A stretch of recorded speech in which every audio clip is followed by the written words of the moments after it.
Mais à partir du moment où tu expliques que les choses sont un tout petit peu plus complexes, eh bien, on réduit naturellement notre marché. Mais les gens qui vont nous suivre et qui vont suivre nos contenus sont évidemment plus intelligents. C'est le principe d'être dans une niche d'une certaine façon. Je pense que la vision de l'immobilier, et c'est peut-être une vision que j'avais il y a très longtemps, mais je pense que la vision des gens de l'immobilier, c'est j'investis et tous les mois je gagne 500 € par mois et c'est 500 € en plus que je peux claquer à droite à gauche, tu vois. Il y a personne qui fait 500 qui est riche, qui est jeune et qui vit du cash flow. Parce que toutes les personnes qui te disent qu'ils vivent du cash flow, en réalité ils vivent d'une entreprise, c'est-à-dire ils vendent des formations pour te dire qu'ils vivent du cash flow. Mais donc tu vois, où tu vas proposer, je sais pas moi, à 30 minutes d'une ville, des trucs à 400-450 € la nuit, qui sont les gens qui habitent là Qui est un... Harry Potter. Hagrid, ces gens-là. Voilà.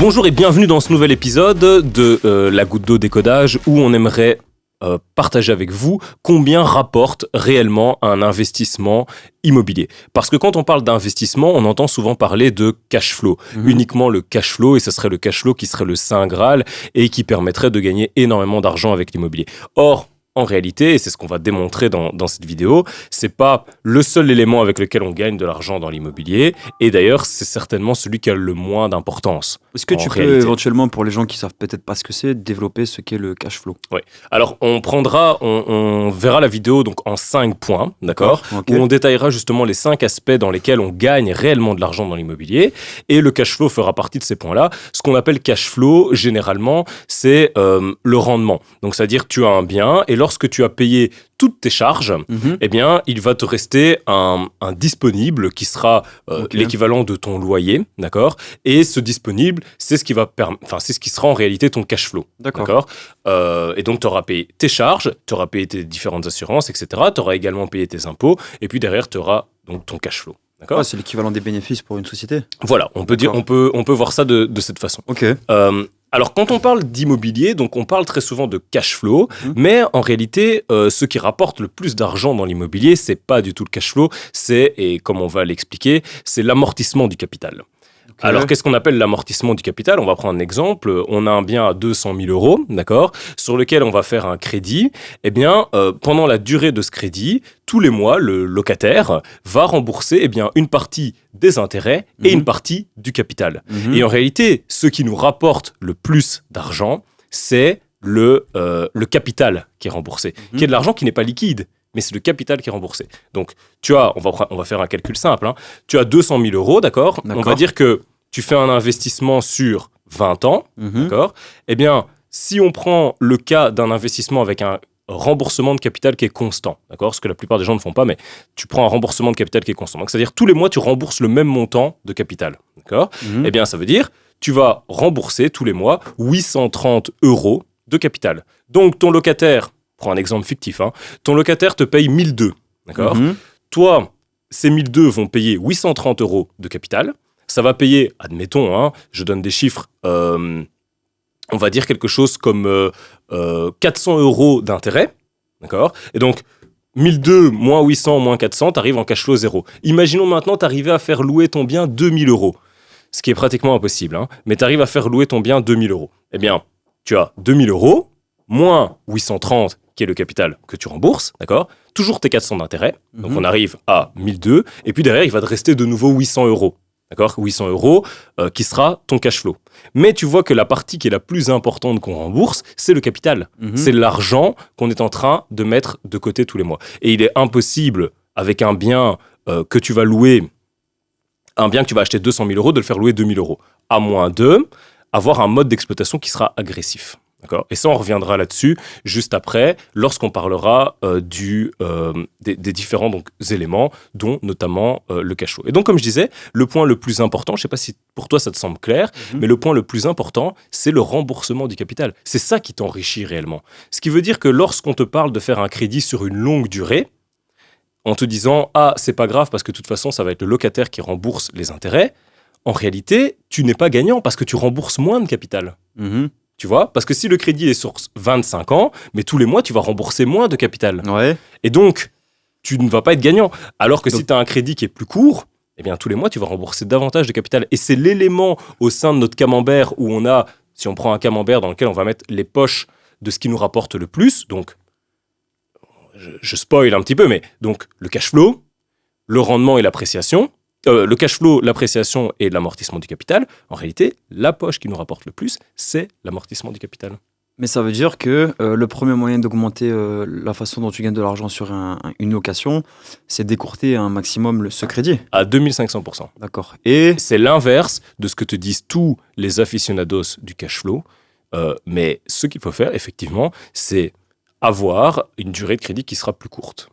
d'accord. Mais donc par rapport à ce que tu me dis, parce que bon, comme beaucoup, je pense, qui regarderont cette vidéo, on a traîné un petit peu sur le réseau, on voit un petit peu de tout, on a tiré un petit peu par tout ce qu'on voit. J'entends qu'on peut dégager des cash flows très importants sur des appartements. Donc on prend l'exemple que tu as dit. Des fois, j'entends des 2000 euros par mois sur comment on fait pour retirer 2000 euros de cash flow sur un appartement. C'est pas possible, au final. On pourra en parler juste après. D'accord. Mais donc, dans un investissement immobilier, ce sera important qu'on en parle après pour que justement on puisse le Ouais, détailler. bien sûr. Mais dans un investissement immobilier, ce qui te rapporte le plus, c'est le remboursement du capital. D'ailleurs, D'accord.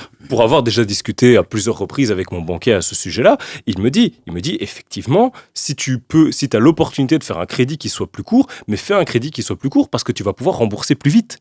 Et c'est ça qui t'enrichit réellement. C'est-à-dire, sur ton bien à 200 000 euros, ce qui va t'enrichir, c'est le fait que ton bien, entre autres, que tes 200 000 euros, ils soient remboursés. Mhm. Mais ça comprends veut dire que derrière, ça, parce qu'un crédit plus court dit Une mensualité plus élevée. plus élevé et ça, Remboursement de capital plus rapide. ok. Et ça n'a aucune incidence sur le capital de départ que tu dois mettre, par contre. Non, pas nécessairement. Pas D'accord. nécessairement. Ok. Mais pourquoi les gens veulent un crédit qui soit long? Pour pouvoir dégager Payer- plus de bénéfices cash à flow. court terme. de payer cash flow. moins et que le propriétaire rembourse et que le bénéfice Voilà. soit plus élevé. D'accord. Mais c'est le cash flow qui soit plus élevé. Mais en réalité, ton amortissement de ton capital, il est plus lent. Mais en fait, ouais, c'est logique parce qu'admettons, toi, tu as le même appartement que la personne. Toi, tu l'as au bout de 10 ans, lui au bout de 20 ans. En fait, au bout de Celui 10 qui est ans, plus riche. tu as déjà la possibilité de vendre pour 200 000 euros. Oui. Donc, tu as potentiellement au bout de 10 ans 200 000 euros. Alors Là, que lui, il rembourse encore pendant 10 ans. Alors que lui, au bout de Ok. 10 ans, s'il a un crédit de 20 ans, on va dire qu'il aura remboursé environ 80 000 euros. Ouais, ouais. Parce que si tu es dans un crédit normal, ce qui va se passer, c'est qu'au début, tu rembourses plus d'intérêts, et plus le temps avance, moins tu rembourses des intérêts, et ta Mhm. mensualité, elle est constante. Alors, c'est des notions qui peuvent paraître peut-être complexes quand Ouais, je les ouais, explique, bien sûr. mais Mhm. parce que, justement, l'immobilier, c'est pas aussi simple que Ouais, ce qu'on tu fais veut un peu exprès. te faire comprendre. Ouais, bien sûr. Sinon, voilà, sinon, en fait, ce qui se passe, c'est que plus tu vas simplifier les choses, plus tu vas pouvoir avoir un marché qui sera large pour lequel tu pourras vendre un maximum de formation. Mais à partir du moment où tu expliques que les choses sont un tout petit peu plus complexes, eh bien, on réduit naturellement bien sûr. notre marché. Mais les gens qui vont nous suivre et qui vont suivre nos contenus sont évidemment plus intelligents. C'est le principe d'être dans une niche, d'une certaine façon. Et donc, l'idée, c'est quoi ? C'est que au bout de 10 ans, tu auras remboursé environ 80 000 euros. Tandis que l'autre, au bout de 10 ans, il a remboursé 200 000 euros. Mhm.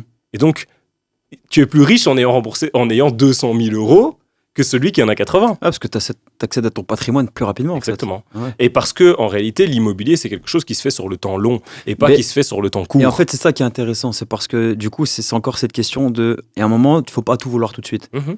Faut pas tout vouloir tout de suite. Mais en même temps, il faut vouloir un peu plus rapidement que ceux qui voient Bien sur sûr. la mensualité. Bien sûr. Mais ça veut dire que du coup, c'est un intérêt d'aller négocier ça à la banque. Te dire, voilà, moi je vais rembourser que les intérêts. Enfin, je veux dire, tu as dit que pas beaucoup de monde constant. utilisait ça. Ah oui, Tu vois, l'exemple du sans capital remboursement, constant. Oui, voilà. mais après, effectivement, mais ça, on a fait une vidéo là-dessus sur Ouais, les bien sûr, éléments, bien justement, sûr. qu'on peut négocier avec une banque. Mais c'est juste pour que pour les calculs, ce soit plus simple que de faire un tableau d'amortissement. Parce que j'ai pas de tableau d'amortissement Ouais, bien sûr. avec moi où je vais pouvoir te dire sur 200 000 euros combien tu vas rembourser de capital au début et puis par la suite, tu vois. parce que ça évolue. Ouais, Voilà. ouais, ouais. Dans ce cas-là, au moins, je peux donner une Ouais, bien sûr. valeur claire. Ok. Mais donc, ce qui te rapporte le plus, ça va être le remboursement Premier du capital. point, le remboursement Et du donc, capital. ce qu'il faut faire dans un investissement immobilier, c'est optimiser le remboursement du capital. C'est-à-dire que quand tu parles avec des gens qui sont sérieux, exemple, tu vas parler avec ton banquier et ton banquier a une certaine expérience du domaine, c'est quelqu'un qui comprend l'immobilier, qui comprend réellement l'argent. Tu vas parler avec ton comptable, par exemple, eh bien, ils vont t'orienter vers ce type de solution. Tiens, essaie de réduire ta durée de crédit, et c'est d'opter pour un remboursement à capital constant. Et comme ça, en réalité, tu vas t'enrichir beaucoup plus vite. Donc encore une fois, c'est cette volonté de moins vouloir tout de suite parce que mensuellement tu rembourses plus, donc tu gagnes moins de cash flow. Mais par contre, à terme, le fait de pas être avare fait que tu vas accéder Mais parce que plus qu'est-ce que vite tu à vas une faire du cash somme. flow? Tu vas vivre du cash flow. C'est du bullshit, ça. Mais c'est ça en fait. Tu vas pas vivre du cash flow. Je pense que la vision de l'immobilier, et c'est peut-être une vision que j'avais il y a très longtemps, mais je pense que la vision des gens de l'immobilier, c'est j'investis et tous les mois je gagne 500 € par mois et c'est 500 € en plus que je peux claquer à droite à gauche. Tu vois? Il y a personne, pour moi vivre, il y a personne qui fait 500. qui est riche, qui est jeune et qui vit du cash flow. Parce que toutes les personnes qui te disent qu'ils vivent du cash flow, en réalité, ils vivent d'une entreprise. C'est-à-dire, ils vendent des formations pour te dire qu'ils vivent du cash flow. Mais donc, ils vivent pas du cash flow. Ils ont besoin de vous en fait, pas de. Tu comprends ce que je veux dire? Ouais. Ils ne vivent pas réellement du cash flow. Parce que tu vas vivre du cash flow éventuellement quand tes biens seront remboursés. Et puis, on va prendre un exemple cohérent. Si tu gagnes avec un bien 200 € net par mois, mais pour arriver à 4 000 €, il t'en faut combien? Il t'en faut minimum 20, tu vois? Mais sauf que... Ils se rendent pas compte que ça... 20 biens, c'est beaucoup plus que 2 biens. Il n'a pas dit ça, ce que je dis, mais c'est beaucoup plus 20 biens que 2 biens qui te rapportent autant. Parce que tu peux pas te permettre de vivre avec 2 000 € du cash flow, parce que tu es obligé d'avoir plus pour mettre de l'argent de côté parce que tu vas avoir de l'immobilier, donc tu vas avoir des problèmes potentiels dans tes biens que tu vas devoir pouvoir gérer, etc. Et donc, ça veut dire qu'il t'en faut 20 à 200 €. Et encore, 200 € par mois, c'est bien, tu vois. Bien sûr. Et donc, tu vois bien qu'il y a un problème dans l'équation. Et quand ils seront payés, à ce moment-là, oui, effectivement, là, tu pourras commencer à bien vivre. Mais ce qu'on veut te vendre, c'est le fait de vivre tout de suite de ton cash flow. Exactement. Et voilà, moi je connais personne qui fait ça, tu vois. Tu peux tirer du cash flow de tes biens immobiliers, mais les gens ne vivent pas de leur cash flow. Deuxième point, donc on parlait donc le remboursement de capital, point le plus important. On pourrait même mettre un graphique au montage, si c'est possible de mettre un graphique pour qu'on comprenne bien ça. Le deuxième point, ça va être l'appréciation de ton bien. Okay. Alors tout ce qu'on dit va à l'inverse total du cash flow. L'appréciation de ton bien. Pourquoi? Parce que quand tu vas avoir un bien qui va s'apprécier, on va dire, de 2 à 3% par an, c'est un élément qui te fait gagner beaucoup d'argent. Un exemple, calculette. Ce 2 à 3%, il y a un chiffre qui est véritable ou c'est une estimation ou... ça va dépendre de ta localisation, tu vois. Okay. Mais si on dit ton bien va s'apprécier de 2 ou 3% par an, on va prendre 3%, ça veut dire tous les ans, ton bien te rapporte fictivement 6 000 €. Parce qu'il s'apprécie de 3%. Dans une stratégie de long terme, c'est énorme en fait, c'est 6 000 €. Exactement. Ouais. Mais ça va dépendre de où tu vas acheter ton bien. Parce qu'on pourrait mettre également, on pourrait faire apparaître à l'écran des historiques d'appréciation en fonction des villes. Si tu achètes dans un village perdu, avec que des vaches aux alentours, dans lequel tu as l'objectif de faire que du cash flow, d'accord, ton bien, il va peut-être même, avec le temps, faire une moins-value. C'est possible alors, tu peux vraiment réellement bien sûr. perdre de la valeur. Bien de sûr, ton parce bien. qu'il n'y a personne qui veut de ton bien. D'accord. Okay. Tu comprends ce que je veux dire? Ouais. Il n'y a personne qui en veut. Je pensais que la déperdition de la valeur de ton bien dépendait uniquement soit de l'inflation, soit des crédits non, parce que ton bien, il va pouvoir perdre de la valeur parce que, par exemple, personne n'en veut. Je donne un exemple. Quelqu'un qui va s'amuser à faire une colocation dans un village perdu dans le but de faire un maximum de cash flow. Ok? Parce que c'est possible. Parce que si tu prends dans un village perdu, eh bien, tu vas avoir des prix qui seront plus faibles dans l'immobilier, des loyers qui seront plus élevés, et tu fais une colocation avec des studios, admettons, et tu vas pouvoir donc tirer plus de cash flow tous les mois. Qui va vouloir t'acheter un bien avec de la colocation dans un village perdu? Qui? Et déjà, tu vas trouver qui pour mettre en colocataire dans ce village perdu? Tu pourrais trouver des gens. Oui, quel c'est déjà profil? plus compliqué. Quel profil? Ouais, bien sûr. Ouais. Je sais pas si on peut le dire, mais tu vas peut-être trouver des schlags. Ouais. Mais bien sûr. Tu vois, tu vas trouver des gens qui sont particuliers. Tu vas être dans un village perdu, tu vois, où tu vas proposer, je sais pas moi, à 30 minutes d'une ville, des trucs à 400, 450 € la nuit. Qui sont les gens qui habitent là? Qui est un... Harry Potter. Hagrid, ces gens-là. Voilà. Et donc, qui va te racheter ça? Tu vois, parce que le jour où tu vas revendre pourquoi? Tu vas revendre parce que potentiellement, il est plus autorisé de faire de colocation sans avoir de permis ou des choses comme ça. Mais donc, qui va vouloir acheter ça? Ouais, puis tu mets à 100 000, personne n'en veut, donc 90, puis 80, puis à la fin tu le barades parce que personne n'en veut. Voilà. Et donc, tu as fait une moins-value. Ouais. Donc, tu as gagné du cash flow tous les mois, mais ton bien, en fait, il a perdu de la valeur avec le temps. Mais ça veut dire qu'au Donc, final, tu t'es pas enrichi. dans une stratégie d'investissement, automatiquement, même si tu fais de la location, tu penses quand même à quand tu vas revendre. Bien sûr. D'office. Ok. Nécessairement. Ouais, bien sûr. Et donc, ça va dépendre aussi, du coup, de la typologie du bien que tu as. Mhm. Tu vas acheter un bien en centre-ville, dans une ville étudiante, admettons, et où tu vas proposer un beau bien qui sera intéressant, etc.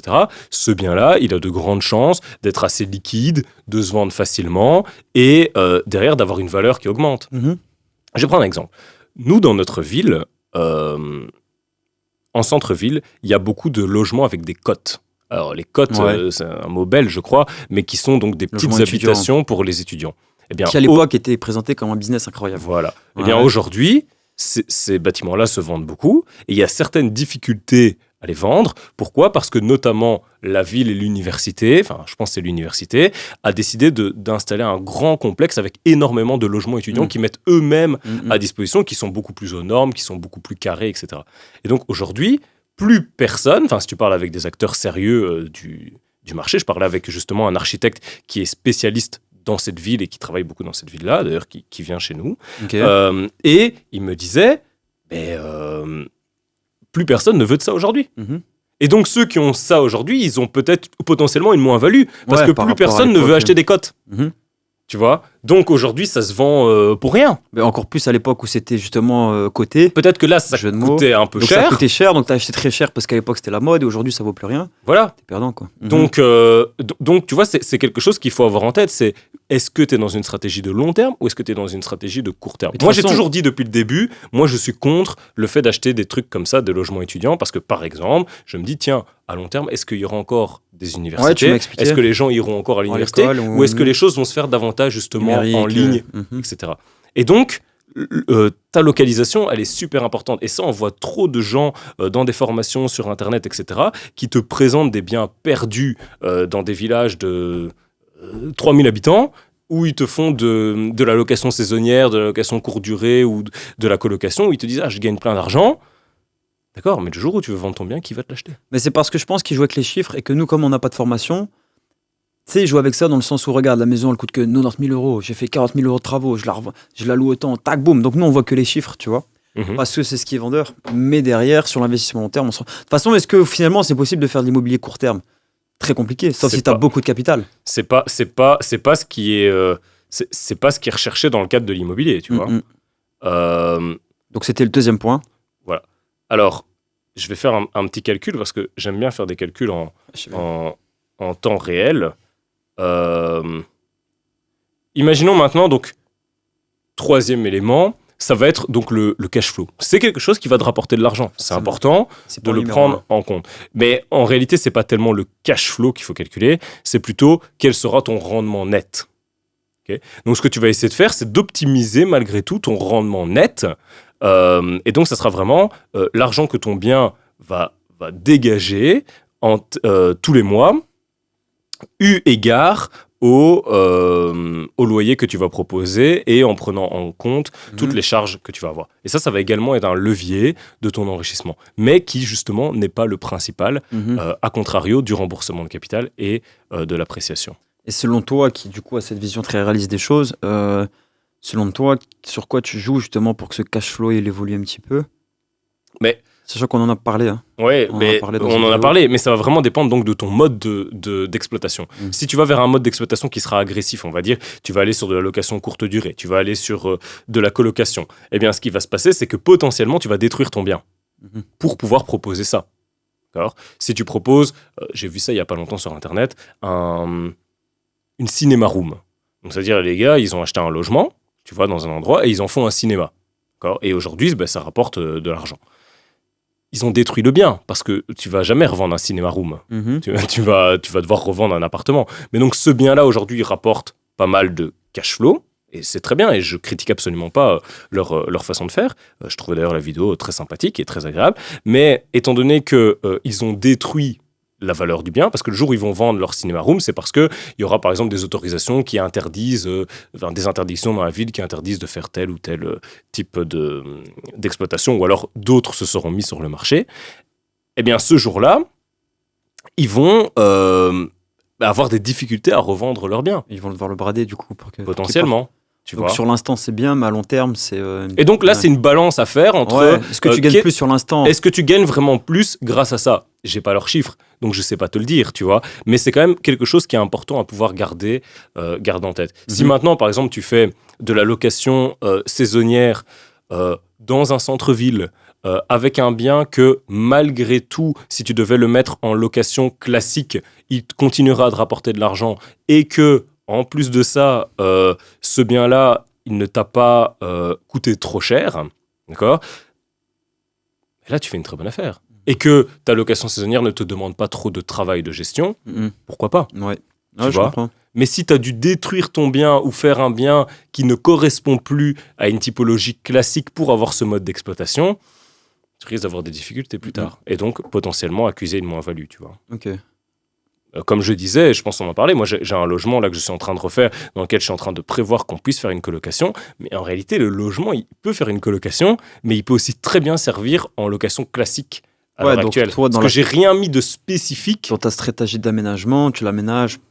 pour que ce soit en Pour que ce réalité soit un un- logement normal, sauf que comme il était grand et qu'il y avait la possibilité, j'ai colo fait et 3 des- chambres Ouais. et une pièce de vie qui pourrait être également une chambre. Donc ça ne change rien au logement, tu vois. Et donc je ne vais pas accuser une moins-value à la revente à cause de cet éventuel mode d'exploitation. Ouais, donc là, non seulement tu vas pouvoir faire plus de cash flow parce que c'est de la coloc, mais à long terme, si tu veux le revendre, tu fais Voilà. peut-être même sûrement une plus-value. Voilà, potentiellement. Ok. Et donc l'idée, tu vois, c'est de garder quand même ça en tête. Et ça, c'est quelque chose malheureusement que j'entends jamais. Après, c'est vrai qu'on parle jamais des façons de réfléchir dans l'immobilier. On dit toujours qu'il faut acheter ou vendre, mais on parle jamais de ces réflexions à faire, tu vois. Mais parce Et que au les gens ne final, réfléchissent c'est pas. la base, je trouve. Tu vois. Mhm. Tu devrais même faire ça avant de chercher des biens, peut-être. C'est une évidence. Un. C'est exactement ce qu'il faut faire. Quatrième point, c'est la plus-value sur les travaux.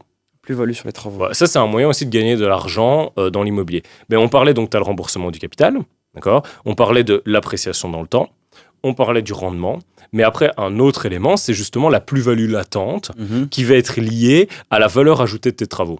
On va dire, tu achètes un bien 100 000 euros, tu mets 30 000 euros de travaux et ton bien demain, il en vaut 200, tu es en train de gagner de l'argent.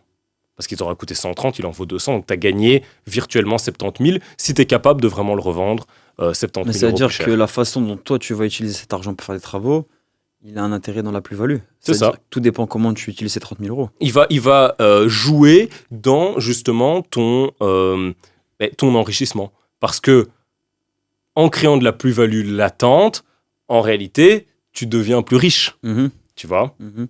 tu deviens plus riche parce que ton patrimoine, il est plus élevé. Ouais, bien sûr. Mais le problème de la plus-value latente, c'est que ça veut dire que tu vas devoir maîtriser le coût de tes travaux et tu vas devoir réfléchir à tes travaux et faire les bons travaux. Ouais, qu'est-ce qui va apporter une plus-value réelle à l'appartement et Exactement. attention à pas dépasser 30 000 euros. Exactement. Ouais. Parce que j'en parlais en plus tout à l'heure avec un banquier qui me disait écoute, moi, toutes les fois que je fais des opérations immobilières, des fois, il est banquier, donc il reçoit des gens qui lui parlent d'opérations immobilières et ils me disent les gens ils sont à 5 000 euros près. Je sais pas, ça marche pas comme ça. Faut voir plus large. Hein. On va vite dans les 10, 15, 20, 30 000 euros d'écart sur des travaux. Quoi. Ah, tu veux dire, ils sous-estiment le montant Ouais, des en fait, travaux. j'arrive, imagine t'es banquier, voilà, j'ai un projet, on a que tout calculé au centime près, ça va nous coûter 145 000 euros. Mais non, vaut mieux prévoir 160, 170, tu vois, pour être sûr. Parce qu'au centime près, si tu dépasses, t'es niqué, toi. T'es après. pris à la gorge. Ouais, bien sûr. Mhm. T'es pris à la gorge, effectivement. Ok. Euh, Quatrième, les travaux, la façon ouais. dont tu investis dans les travaux. Et le cinquième point, parce que ça c'est quelque chose dont on parle jamais, mais la potentielle économie d'impôt. Je sais pas ce que c'est. Économiser de l'impôt. Ok. Ah oui. Fiscalement, comment voilà. tu peux. Alors, je ne suis pas un expert fiscaliste et donc je pourrais pas ce ne donner. sont pas des conseils financiers. Oui, et je pourrais pas donner des conseils Ouais, poussés ou Et réellement chiffrés. Voilà. Ouais, Mais ouais. tout ce que je peux te dire simplement, c'est que de par le fait d'investir dans l'immobilier, tu vas pouvoir faire une économie d'impôt sur le bénéfice, par exemple, une de tes sociétés. Ah, donc c'est investi en société alors. Ok. Parce que mais on va revenir sur ce point après, parce que justement, tu vas diminuer ta base imposable dans le sens où tu vas pouvoir amortir une partie, par exemple, de tes droits d'enregistrement, de ton bien, etc. Mhm. Et ça, l'amortissement, il va dépendre en réalité du système dans lequel tu te trouves, si tu es en Belgique, si tu es en France, et puis de la manière dont, avec ton expert comptable, tu vas décider d'amortir d'amortir par exemple tes droits d'enregistrement. C'est-à-dire que je sais que les droits d'enregistrement, tu peux soit les amortir en une fois ou tu peux les amortir sur une durée qui sera plus longue. Par contre, le bien, lui, il va devoir s'amortir sur une durée qui est déterminée, qui je pense est de 33 ans. Mais encore une fois, je suis pas Mais encore une fois, du coup, tu conseillerais à n'importe quel investisseur, même sur un premier bien, de s'entourer d'un comptable. Disons que il faut se poser les bonnes Parce qu'on questions. va pas venir un jour te dire, au fait, tu as investi, on doit déduire, tu vois. Ouais. Et Soit tu présentes, tu le sais que tu peux déduire, soit ça te passe sous le nez, je pense. ouais, ouais. Oui, et d'ailleurs, même quand tu investis en privé, il y a certaines choses que tu vas pouvoir déduire, comme des travaux d'isolation. Ok. Tu vas pouvoir aller récupérer de l'impôt sur ces choses-là, tu vois. C'est Mhm. quelque chose que j'ai déjà fait, parce que voilà, j'ai fait des travaux d'isolation, hop, tu rentres des factures et tu dis... Mais il faut pour ça se renseigner, avoir un comptable, et c'est de Ouais. l'argent aussi que tu vas pouvoir ne pas perdre. On va pas dire gagner, mais ne pas perdre. Mhm, mhm.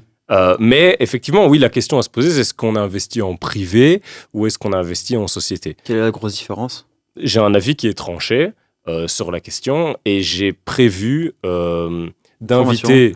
Non, j'ai prévu d'inviter mon expert comptable Ok. dans un des prochains épisodes, justement pour Super qu'on puisse intéressant, ouais. en parler, Ouais, bien sûr. pour être un petit peu sérieux sur les choses. Parce que malheureusement, ça manque un petit peu de sérieux et dans toutes les informations qu'on entend, on prend jamais en compte en réalité les impôts et qu'est-ce qu'on va payer derrière. Parce qu'on te dit, OK, je gagne 3 000 euros de cash flow tous les mois, d'accord, mais quelles sont tes charges? Est-ce que c'est vraiment tous les mois ou voilà? Et enfin, qu'est-ce qu'il en est? Sachant que en immobilier, on ne calcule pas par mois normalement. Ok, On calcule sur le temps long. d'accord. Donc tu peux pas donner des chiffres sur une semaine, sur 2 semaines, sur 2 semaines j'ai gagné autant. C'est sur ton année et combien tu as vraiment gagné, tu vois. Ok. Et quelles ont vraiment été tes charges. Et d'ailleurs, c'est comme ça que tu es imposé. C'est comme ça qu'on fait les calculs d'impôts.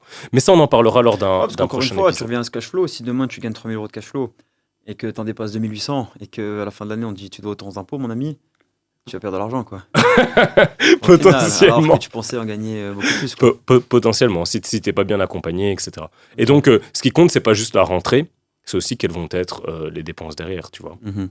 Et donc, mais voilà, et cet dernier aspect, comme je te disais, c'est l'économie d'impôt potentielle que tu peux faire avec l'immobilier. Mais vraiment, le point qui sera le plus important, ça sera l'amortissement du capital. Et L'amortissement donc, du qui va à capital. l'encontre, si on doit retenir quelque chose. Et dites-le d'ailleurs dans les commentaires si vous êtes d'accord avec ça ou si vous êtes des aficionados, justement, du cash flow et que vous pensez qu'on a complètement tort. Donc c'est un bon débat et on n'a pas de problème avec Et, ça. et Ouais. si vous êtes... et après, c'est pas un débat parce que c'est des chiffres. Ouais. Donc, voilà, on a raison. Comme ça. C'est des chiffres. Mhm. Mais si vous pensez qu'on a tort, Venez, on se bague des chiffres, quoi. vous avez le droit de vous exprimer et surtout, dites-le nous dans les commentaires. Et si par contre, ça vous a appris quelque chose et que ça vous a permis Parce que c'est le d'avoir but, une bien réflexion qui puisse être différente sur vos prochains éventuels investissements, eh bien faites-nous également part de cela en commentaire, Super. ça nous fera plaisir. Merci beaucoup. Quelque pour, chose à rajouter, Antoine? Non, je pense que le milieu de l'immobilier est malheureusement très méconnu, je pense, et on nous vend en fait toujours la même chose. Mais à un moment, il faut peut-être sortir de ce qu'on nous vend et écouter des gens qui peut-être à vos yeux n'ont peut-être pas de crédit et pas forcément écouter ceux qu'on voit le plus sur Internet. Vraiment. Ok, merci.